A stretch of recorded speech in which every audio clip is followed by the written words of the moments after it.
जय हिंद प्यारे दोस्तों, नमस्कार।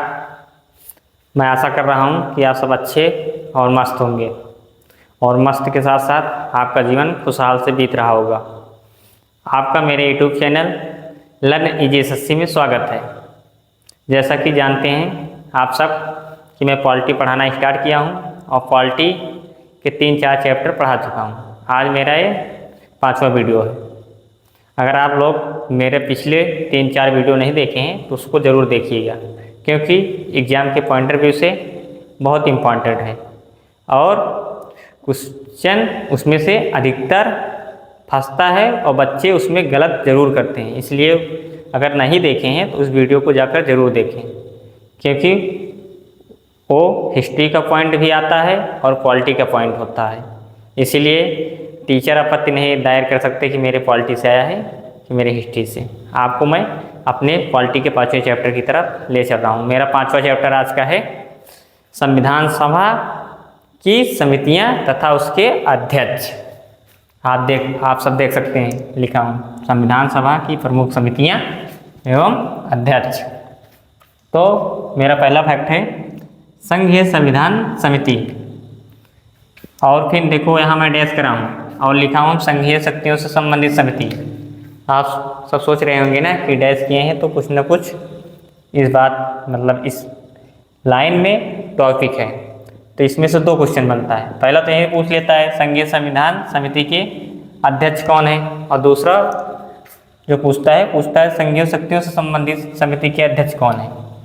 तो ये जो दोनों समिति हैं इसके अध्यक्ष एक व्यक्ति थे, इसलिए मैं इसको दोनों को उठाकर एक लाइन में लिखा हूँ कि आप लोग कंफ्यूज ना हों, जिससे एग्जाम में आए तो आप लोग गलती ना करें। अगर एक साथ पढ़े रहेंगे तो आपको ज़्यादा दिन तक याद रहेगा।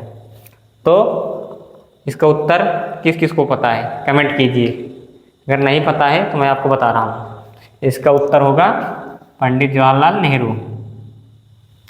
क्या होगा? पंडित जवाहर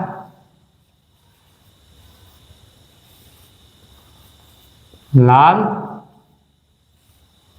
नेहरू।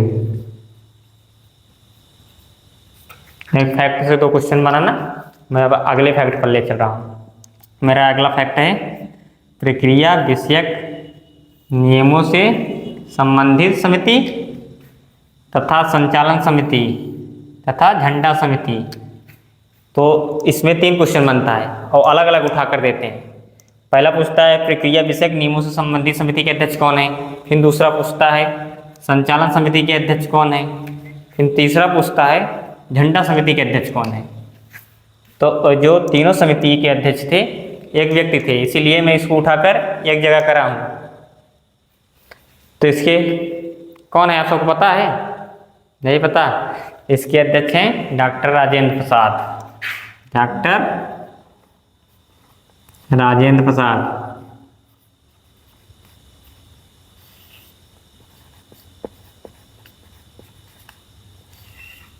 और आप सब लोग जानते होंगे डॉक्टर राजेंद्र प्रसाद देश के प्रथम राष्ट्रपति थे। अब तीसरा मेरा फैक्ट है प्रारूप समिति के अध्यक्ष कौन है? बताइए प्रारूप समिति के अध्यक्ष कौन है? प्रारूप समिति के अध्यक्ष हैं डॉक्टर भीमराव अंबेडकर या बाबा साहब अंबेडकर।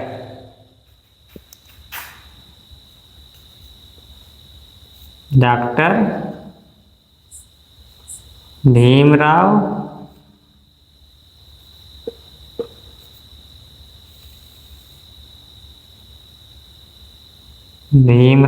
अंबेडकर।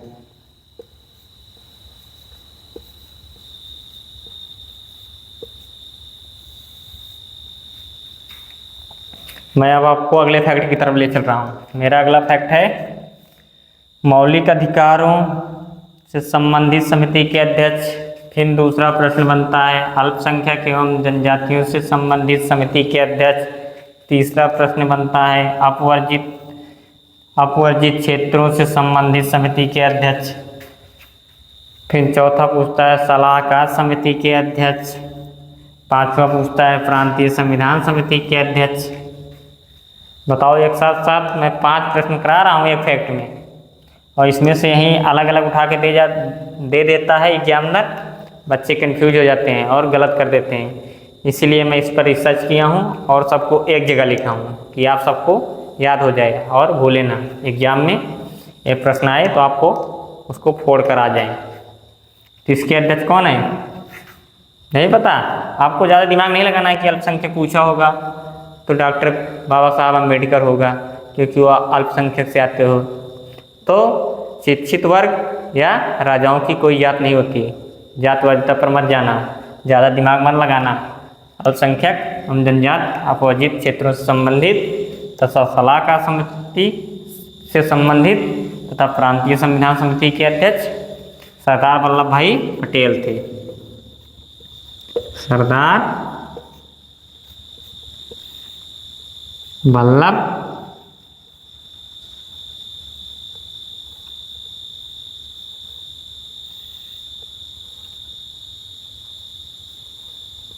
भाई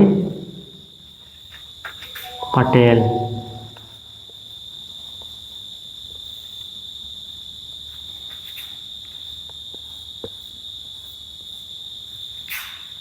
मेरा 5वां फैक्ट है मूल अधिकार उप समिति के अध्यक्ष। यहाँ पर कंफ्यूज मत होना, यहाँ देखो मौलिक अधिकार है, यहाँ मूल अधिकार है। मौलिक अधिकार और मूल अधिकार में बहुत डिफरेंस रहता है। मूल अधिकार मिलता है तथा मौलिक अधिकार लागू होता है। तो इसके अध्यक्ष कौन है? जेबी कृपालिनी। जेबी कृपालिनी।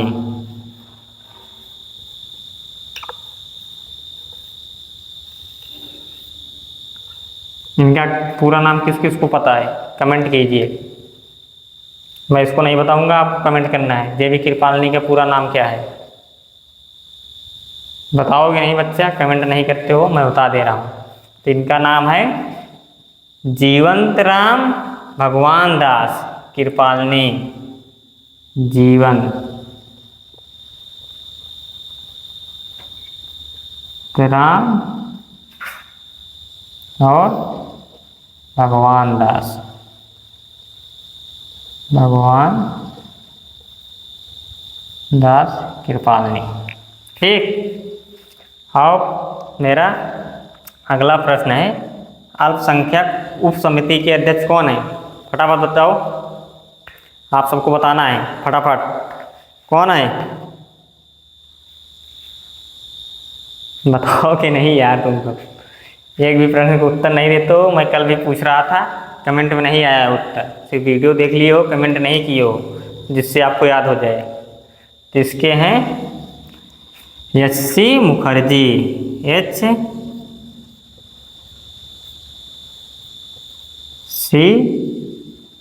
मुखर्जी।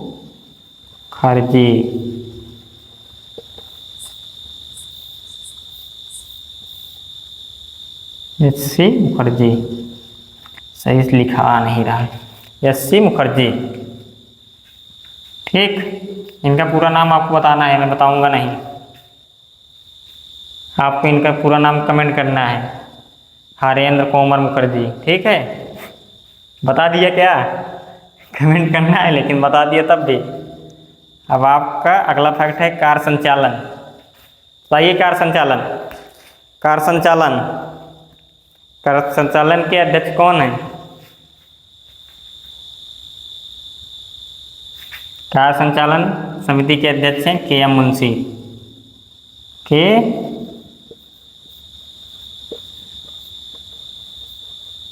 एम मुंशी। इनका तो बिल्कुल नहीं बताऊंगा, दो तो बता दिए मैं। अब आपको इनका कमेंट करना है के एम का पूरा नाम क्या है, के एम का मतलब क्या होता है। मेरा अगला फैक्ट है सदन समिति के अध्यक्ष कौन है? बताओ फटाक से। सदन समिति के अध्यक्ष, सदन समिति के अध्यक्ष हैं वी पट्टाभी सीतारमैया। वी पट्टाभी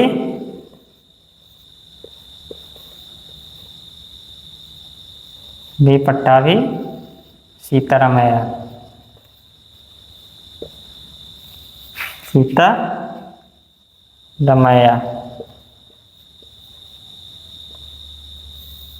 ठीक।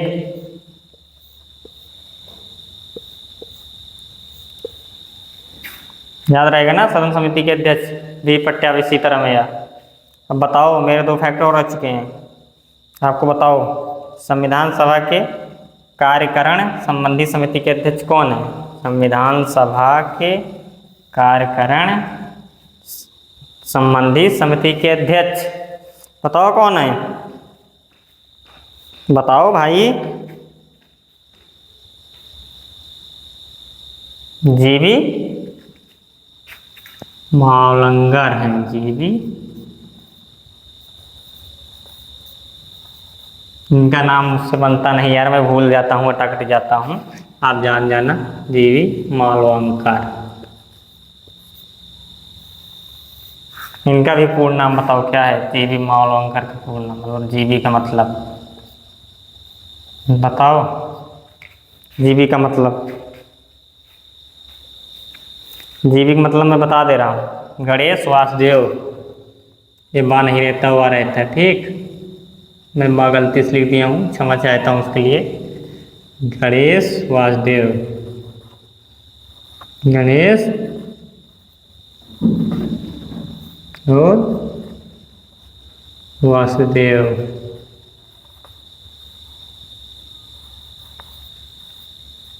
गणेश वासुदेव मावलंकर। आपको इसका उत्तर कमेंट करना है, मैं इसको बताऊंगा नहीं, ठीक है। प्रत्यय पत्र संबंधी समिति के अध्यक्ष बता दूंगा तो आप लोग कमेंट नहीं करते हैं। संविधान सभा तथा उसकी प्रमुख समितियां एवं उसके अध्यक्ष, इससे जो भी इम्पोर्टेंट प्रश्न बन सकता था मैं लेकर आया हूं। इससे संबंधित कोई प्रश्न नहीं छूटेगा, अगर आप इतना तैयार कर ले रहे हैं तो, ठीक बच्चों। और जो हाई लेवल एग्जाम पूछता है, बस वो करता क्या है, ये अलग अलग से उठाकर दे देता है, मतलब ये दे देगा उठाकर, ये दे देगा उठाकर, ये दे देगा उठाकर, ये दे देगा उठाकर, 3-4 उठाकर दे देता है, तथा उनका एक साइड नाम दे देता है, एक साइड समितियां दे देता है, उसमें मिलान करना रहता है।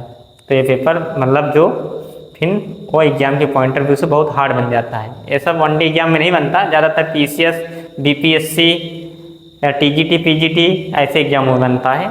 आपको घबराना नहीं है कि एक साथ उठा कर देगा तो मैं नहीं बना पाऊँगा। अगर आपको याद हो जाएगा तो आप कैसा भी पूछे, कैसे भी पूछे, घुमा कर पूछे, कैसे भी पूछे, या अलग अलग उठा कर दे, इसलिए मैं अलग अलग बताया हूँ। तो जितने भी भाई लोग मेरे साथ जुड़ रहे हैं, मैं उनका तहे दिल से शुक्रिया करता हूँ, तथा मैं उनसे अनुरोध कर रहा हूँ कि आप ऐसे ही मेरे ऊपर प्यार दुलार बनाए रखें, तथा मुझे ज़्यादा से ज़्यादा सपोर्ट करें, तथा मेरे चैनल को ज़्यादा से ज़्यादा शेयर करें, तथा मेरे चैनल लर्न इजी SSC को ज़्यादा से ज़्यादा सब्सक्राइब करें, जिससे हर बच्चा जो एग्ज़ाम में GS गलत करके आता है उससे गलत ना हो। मैं अपनी बाड़ी को यहीं विराम देता हूँ। जय हिंद मेरे प्यारे दोस्तों। मेरी वीडियो अच्छी लगी हो तो खूब शेयर करें, ना भी अच्छी लगे तब भी शेयर करें, सपोर्ट करें भाई, मुझे सपोर्ट की आवश्यकता है। मैं पूरी अपनी जान झोंक कर इसमें पढ़ाता हूँ, जितना मुझसे बन सकता है मैं उतना करता हूँ, और इससे बाहर एक भी प्रश्न नहीं बनेगा। कभी भी आप देखे आएंगे तो समितियाँ इससे अलावा नहीं पूछता। जय हिंद मेरे प्यारे दोस्तों, मैं आपका ज़्यादा टाइम नहीं लूँगा।